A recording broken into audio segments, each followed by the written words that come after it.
Hey everyone, welcome back to another episode of Canadian Gamers. And my little cat's beside me, already wanting to say hello. This should be the last one we do where I'm all by myself, all by my lonesome. It's episode 89 of Canadian Gamers, believe it or not, and this one was put together by Steven, and he should be making his triumphant return rather shortly, actually, and Ahmed will as well, so we're going to have a full house before you know it.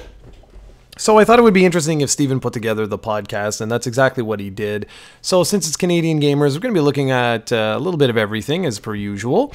He put together a bunch of topics, and I haven't prepared anything because that's the way I roll. No, that's actually not entirely true.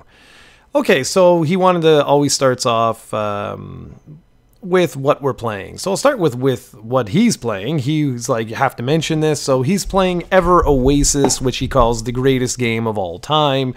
And if you don't know Steven, pretty much anytime there's a new 3DS game that's made by Nintendo that comes out, it's pretty much guaranteed to be the greatest game of all time. He's a self-proclaimed Nintendo fanboy. And yeah, so that's pretty much it. That's one of those games where I haven't had a chance to really look too much into it at all. And I don't know, he's just been saying that it's like wonderful, it's amazing, it's got dungeon crawling elements, it's got town building elements, it's got all these different things. He's like, it's the greatest thing since sliced bread. So he's already put in like 526 million hours, and it doesn't look like he's going to stop anytime soon. So it's most likely going to be his contender for Game of the Year. Will destroy Zelda, Horizon, everything. It's going to be his #1. And I wish I was joking, but alas, I'm not. So for me, I was playing a lot of Disgaea 5. I've slowed down with the Disgaea 5 ever since Breath of the Wild's DLC Pack 1 was released, the Master Trials, I think it was what it was called. And I went through that, got the Master Sword super powered up, and really funny that I did a whole review on it, but I thought it was really, really funny because the first set of trials, they're broken up into 3 different sets. So you have beginner, middle, and final trials. And the beginner trials I actually found were the hardest trials of all. Because as you progress, the game's really nice and actually gives you a lot of different things that you can mess around with. And yeah, so I went through all of that, and now I've just been messing around a little bit, exploring different areas with the cool new map system. It shows you where you have not been. So I've been just messing around, going around, getting some Korok seeds, and just you know, really relaxing, having a good time. Been doing a lot of reading for work and stuff like that. And I've actually taken on another role. I'm now the vice president of a brand new corporation that we just opened. We're filing for all the information right now, so I don't want to reveal too much about that, but it's a Canadian corporation that's looking at very, very high level society related, how can I say this, trends, and seeing like how we can help, how we can essentially help the government in making sure that, for example, bachelor and master's degrees don't reach a saturation point, because right now that's something that's been happening a lot. I primarily work for McGill University, and right now it's unbelievable what's going on with them. So I mean, this is sort of something I'm doing on the side. I also do my consulting. I'm also a board member of the of a nonprofit corporation as well. So I've been really busy, needless to say. Okay, I've been really busy. So I've just been waiting patiently for the right times to game. Basically, I've been playing, you know, less and less as of late, but with the summer here, I have a little bit more free time. So you've probably noticed that there's been an increase in videos over the last like 2 weeks, and most likely that's going to continue at least for the next couple of weeks until my my schedule starts ramping up in September. So that's pretty much what I've been doing, and it actually ties in a lot with the very first topic that Steven wanted me to discuss, which was And I'm just going to quote him here. This is what he wrote. He's like, has Jarrod lost his passion? No more Saturndays, barely any videos other than Dragon Quest, which is something he's highly passionate about. Not much effort going into the video portion of podcasts. He used to do, and I wrote this, I used to do full Let's Plays for podcasts, and now I don't bother. I'm just like a monster. I'm a horrible person, terrible human being. So what's the deal with this? Well, I just sort of kind of explain what's been going on, and for the most part that's pretty much it. Is just the fact that essentially I have 4 full-time jobs now. 3 would be more realistic, with 1 being more volunteer based, so that's a lot. I've got a lot on my plate right now, and I'm trying to be the best possible person at all these different jobs. But outside that, you've seen quite a bit of video increases as of late. I've been I reviewed The Binding of Isaac, Cave Story, also did some unboxing videos, did a Castlevania review for the Netflix show, and then of course Retro Wednesdays has been focusing primarily on the Final Fantasy series as of late, but we're still on the PSP bandwagon. I don't know for how much longer. What I was thinking of doing is come around September time, maybe it would be kind of cool to review all of the games that are on the SNES Classic that I don't already have reviewed. So unfortunately that means no Zelda for Jarrod. Aww. But yeah, there's a lot of other games on there that I haven't reviewed, and I think that could actually be kind of cool. And I'm going to keep going with the PSP stuff, like I said, until that point in time. And you know, I'm coming to the end of the PSP stuff that I really, really wanted to tackle. There's still, I mean, I could be doing this for 5 years. There's so many games, but I think for now, I'm going to probably start to wind down with those particular ones. And then I do my Let's Play Dragon Quest X, and I mean, we have content now all the way into August for that. I've got a few things that are going to be coming back. Saturnday is coming back. He wrote, you know, no more Saturdays. Well, that's going to be coming back shortly. I don't know, like, I'm still trying to figure out how I can manage all of this. It's the time that's really been against me. So I'm trying to figure that out. There's also Dragon Quest 11 is going to be coming out towards the end of July, early August, and I'd really like to have something up for that, not just the unboxings and all that stuff, which I'm going to have, but Let's Play of that has been like really requested. People are really interested to see that, so I'm gonna see what I can do with that. So there'll definitely be something going on with that. But that's pretty much that. You know, I'm going to be reviewing more new games as I get them and as I play certain games. Yeah, that's just only natural. So, I mean, there's Super Mario Odyssey later this year that I'm really looking forward to. There's the Rabbids game that sort of plays like XCOM that I'm really interested in, which will be coming out in August, I believe. So there's definitely content coming. And like I said, Saturnday will be making its triumphant return. Well, at the time you guys watch this, it will actually be this coming Saturday. I will have my very first review out. And yeah, in a while. And it's actually one that was really highly requested. So that'll be interesting. And then we're going to go from there. So what he was mentioning about the video portion of the podcast, I'm probably, you see, here's the thing. What I could do is I could use footage from the SNES Classic for those games that I have already reviewed. It just gives me another excuse to go through like A Link to the Past. And I know, like, you know, you guys have seen me go through that before. But I might just do it anyways because it's a game I absolutely adore.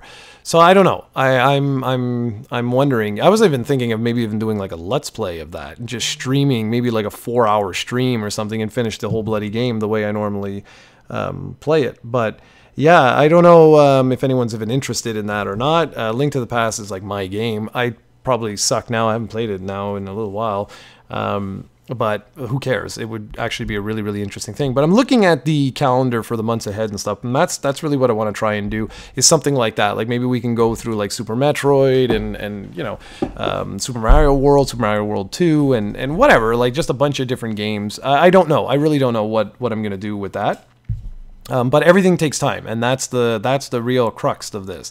That absolutely everything takes a lot of time. And considering what I'm doing right now, I'm pretty much getting into the executive phase of my life now, where I'm moving away from, either low-level or mid-level management. I'm starting to get really involved in different things. So becoming a vice president of an organization is not an easy thing. I'm a principal consultant and co-owner of a consulting firm, and I'm moving in with McGill University into the executive level now, sitting on Senate and getting really involved in inter-faculty projects and programs.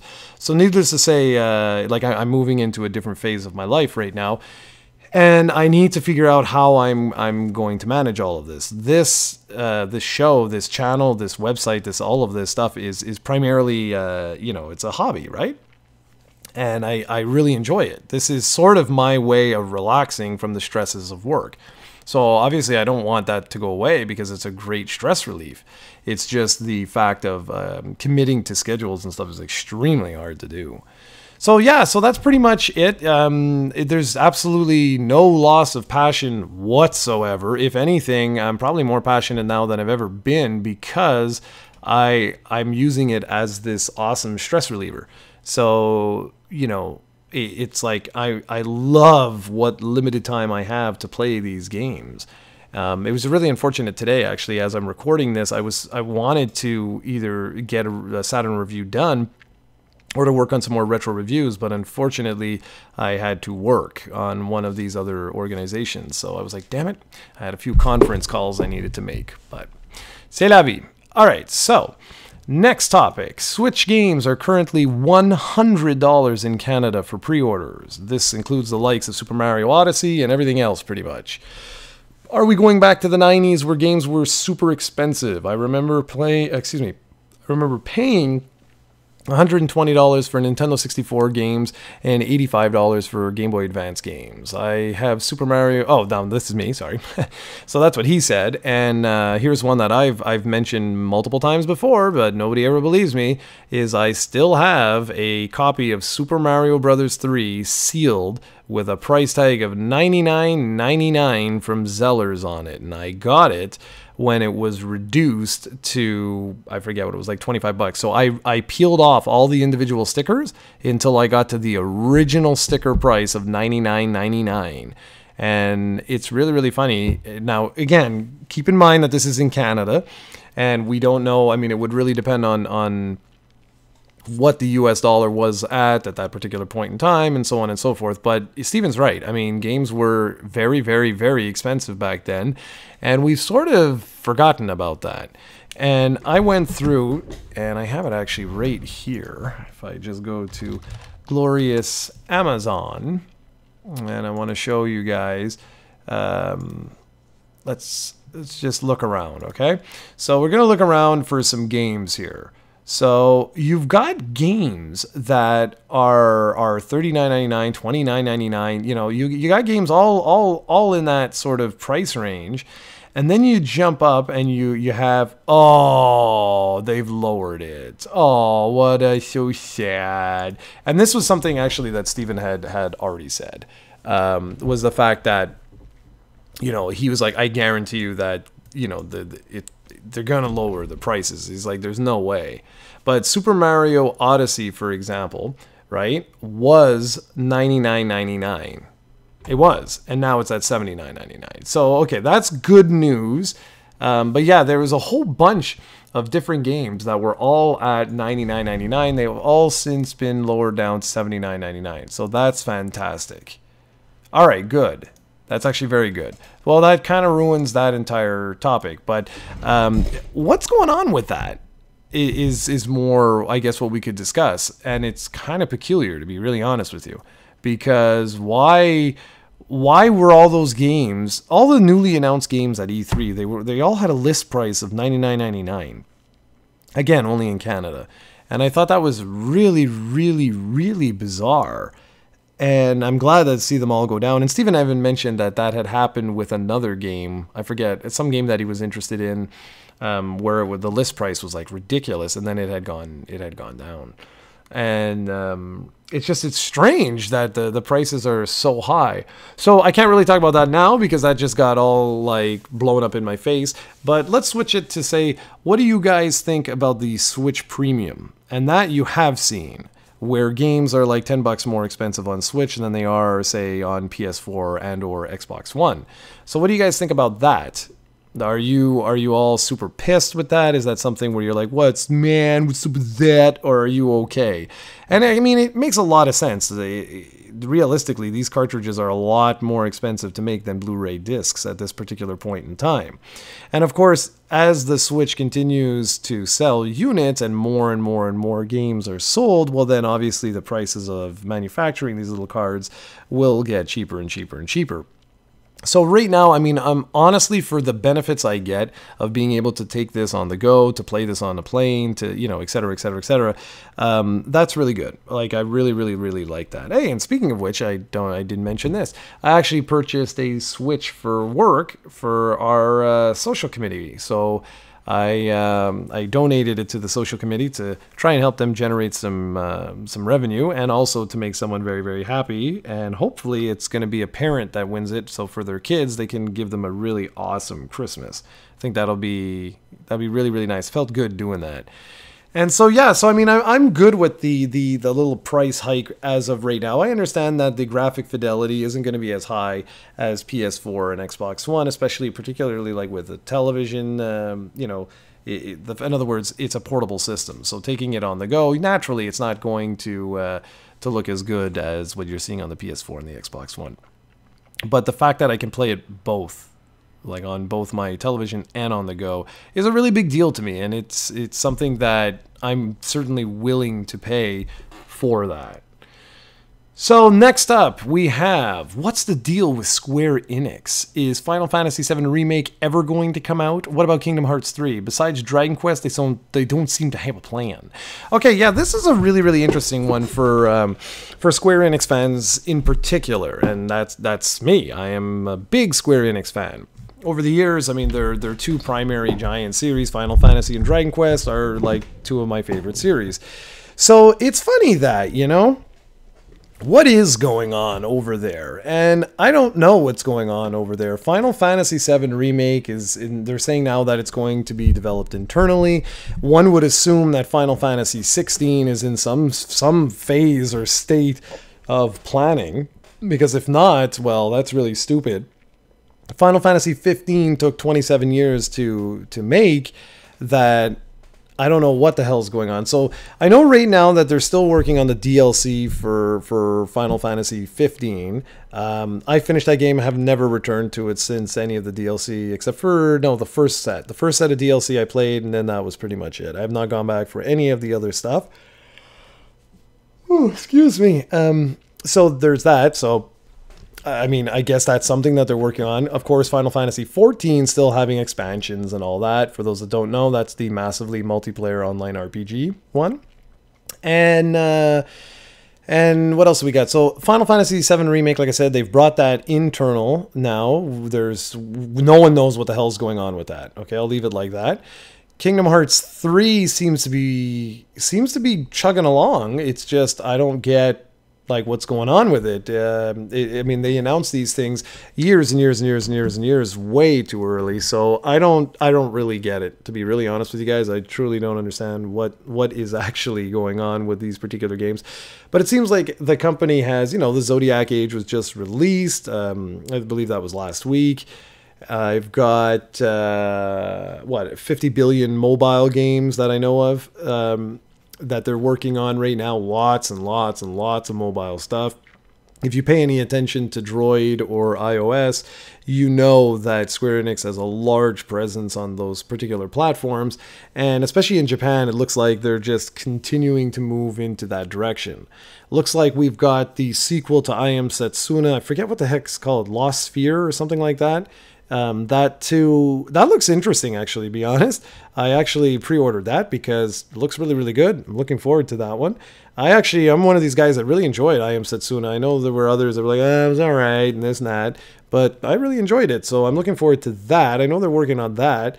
There's a few other things that they're working on, but it just doesn't seem Like, I don't know what else, what other huge things. I know a few things here and there, but I mean, Dragon Quest right now, of course, that's going to be their primary focus because it's going to be probably the #1 selling game in Japan this year. So, I mean, it makes sense. It makes total sense for them to be really focusing on that. But what about over here? Because over here, they're not focusing on Dragon Quest. Clearly, we don't even know if Dragon Quest 11 is even going to be released here.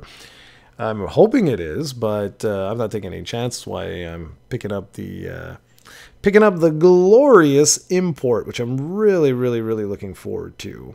But yeah, it's very, very interesting to see what is actually happening with this particular company. So I don't know. I really don't know what's up, to be honest. I don't know. I'm trying to figure out right now if they have any plans, any secret stuff that they're working on. I mean, there's so much stuff that I would love to see. I'd love to see the return of Vagrant Story. I'd love to see something like Parasite Eve make a comeback. Like, there's just so much stuff I'd like to see, even Front Mission and all this stuff. But I'm just so worried that they'll go the Valkyrie profile route and just throw that on mobile and be done with it. So we'll see. Well, we'll have to see what happens, but I'm not sure what the company is doing right now, to be honest. All right, I guess that's a good segue into our next topic, which is my top 5 RPGs of all time. 2017 edition. So, as you guys know, Steven likes to do top 5 lists, top 10 lists. I was really surprised that he only wanted me to do a top 5 list, but whatever, okay, that's fine. So, a couple of things, like I always do. This is my opinion, not yours. And I'm going to exclude stuff like action RPGs because we could do like a top 5 list of action RPGs. I'm not going to include like Diablo and stuff like that. Obviously, or like A Link to the Past, stuff like that. Okay, I'm purposely excluding those type of franchises. I'm limiting this to essentially 1 game per franchise, so I'm not going to list off, you know, like Final Fantasy 6 and 5 and 4 and 3 and 2. Like, no, I'm gonna leave that like that. I'm excluding massively multiplayer online RPGs, so no World of Warcraft or anything like that.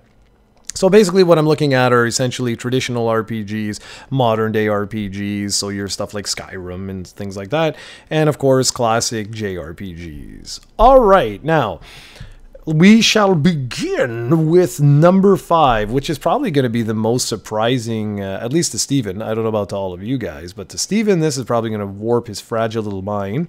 And for 2017, at least right now, from what I can think, I'm going to mention Pokemon Yellow.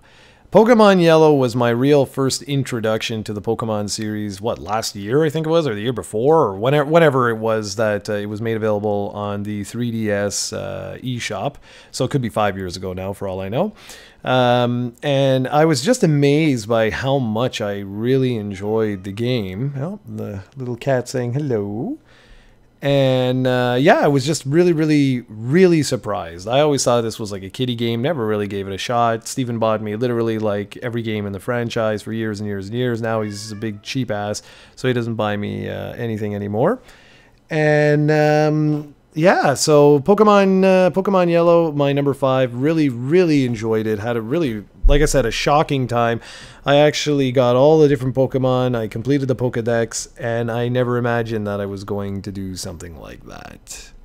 My number 4 is the Mass Effect trilogy. Now, wait a minute, you say?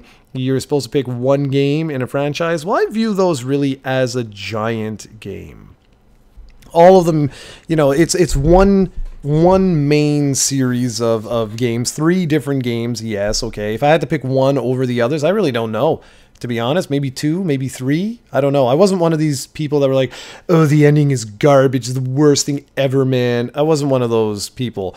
In terms of gameplay mechanics, I think the second and third one, you know, they eclipsed what was done in the original. But all 3 of these games came together to form just an unbelievably breathtaking, phenomenal role-playing experience, hopping around the galaxy and universe rather, and just really, really cool how your decisions and the relationships that you made from one game carried over into the other. It was like, it was really a culmination of all the different things that BioWare had worked on for the previous generation had all come together into this like grand opus, and just a really phenomenal, fantastic game, really an incredible RPG, and certainly one that I can easily recommend to everyone. I've not tried Mass Effect Andromeda as of yet, but yeah, so Mass Effect trilogy, and I'll say right now that that's pretty much the only more modern role-playing game that made this list, and I think the reason why is because for all your Skyrims, your Elder Scrolls, and all that sort of stuff,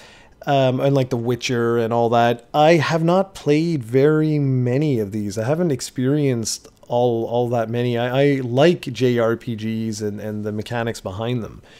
So, okay, what was that? So that was number 4. So number 3 is Super Mario RPG. I think it was Legend of the Seven Stars or something like that. That game was really something. I was a huge fan of the Mario series back when that was released. And it was just so cool because it was taking what I loved about Final Fantasy and Dragon Quest and sort of slapping it with Super Mario. Like, it was the coolest thing ever. And to this day, that game holds up unbelievably well. And the fact that that's going to be on the SNES Classic or Mini or whatever you want to call it, that just that game alone is reason enough to purchase the system. So number 2. Well, number 2 I had to decide. And every year I make the decision where I'm like, okay, well, which Final Fantasy is it going to be? Is it going to be Final Fantasy VI or is it going to be Final Fantasy VII? And I love how people are always like clamoring and complaining about Final Fantasy VII. It was the beginning of the end. It ruined the franchise, man. But for me, it was everything about that game was special for its time. Not like having a perfect translation, all those incredible FMV videos, all the marketing around it was really, really something. And then with Final Fantasy VI, you had Kefka, you had literally like the best of the best audiovisual experience that was possible on the Super Nintendo. And it was just this breathtaking thing, you know? And now I look at it and I'm like, well, for today I'm going to go with 7. And I usually do lean towards 7 because of everything, all the nostalgia that I had at that particular point in time. And so that's that. So that leaves us with 1. And before I go and jump in and like what is my number 1, I just wanted to mention that you may be surprised that, well, where's the Dragon Quest games? Where's Dragon Quest 8? And where's Dragon Quest, like 3? And where's Dragon Quest 4 or Dragon Quest 5 or Dragon Quest 6 or Dragon Quest 10? 10 was excluded on purpose because of the rules with the no MMOs. But this year I wanted to really spice it up. I wanted to do things a little bit differently, and this is what I was feeling this year.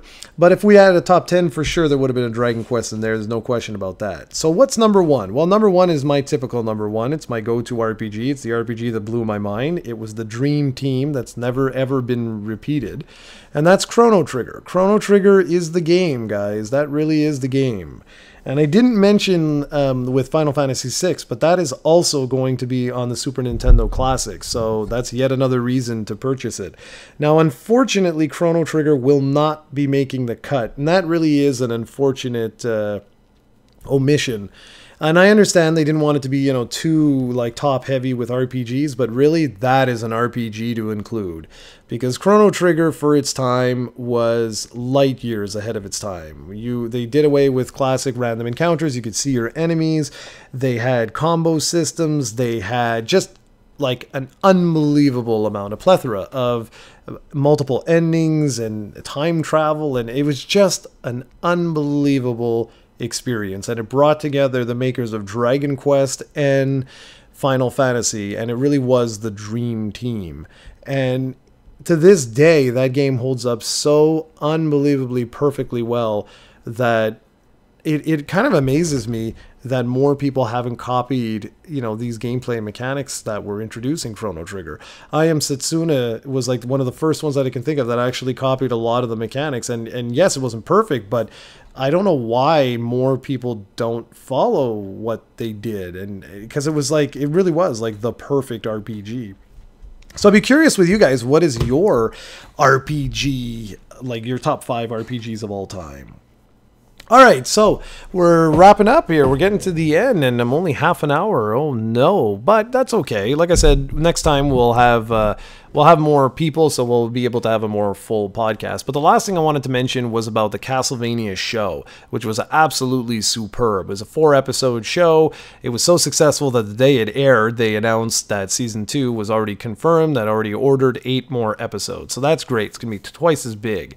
But I was curious to know if you guys were interested in any other shows like that.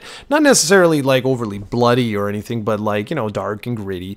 And for me, it was like, man, Metroid would be awesome like that. Again, not super violent and necessarily like that, but just like that, it would translate itself well to an anime type of platform because of that feeling of isolation. It wouldn't necessarily be much talking or dialogue. I don't know how that would work necessarily with a live action movie. But with an anime, it could work really, really well. And of course, feel free to disagree or feel free to add your own 2 cents. But yeah, so really, really enjoyed that fantastic show on Netflix. Certainly worth checking out if you have not already done so. It's about an hour and a half or so for the entire series. So I'm really hoping that someone at Konami wakes up and realizes, maybe we could do something with this. Because I just don't understand. I mean, they released a Bomberman on Switch and it's sold like hundreds of thousands of copies and everyone's like, oh wow, how'd that happen? And it's because, well, it happened because people are interested in these type of games. If they released a Castlevania on the Switch, which, you know, knowing Konami, they would release it digitally on the PS4, PC, and Xbox One, and then ditch the Switch because that seems to be what people are doing these days, which is kind of odd considering how well the system is selling. But whatever. But all joking aside there, I really do hope that we get a new Castlevania game. Give me a 2D Castlevania game. Put it on the 3DS, put it on the Switch, put it on any platform you want, digital, physical, I don't really care. I just want to have another Castlevania game. It's been way too long, and I had mentioned this in the video that I had done, that I don't understand why they don't just like digitally package Castlevania 3, Castlevania Symphony of the Night, and Rondo of Blood. Put those 3 games together, slap it on all the eShops, digital services, PlayStation Network, PlayStation Store, and Xbox Live, and you know, slap a $30 price tag on it, and you will sell like 1 million of those things. So I don't know what the hell they're thinking, and I'm really hoping that they get to it because I miss having my Castlevania games. I really, really do. So that's pretty much going to be it for today, ladies and gentlemen. I hope you enjoyed, and I hope you enjoy the footage you're seeing. Just me messing around with Zelda and exploring, trying to find Korok seeds.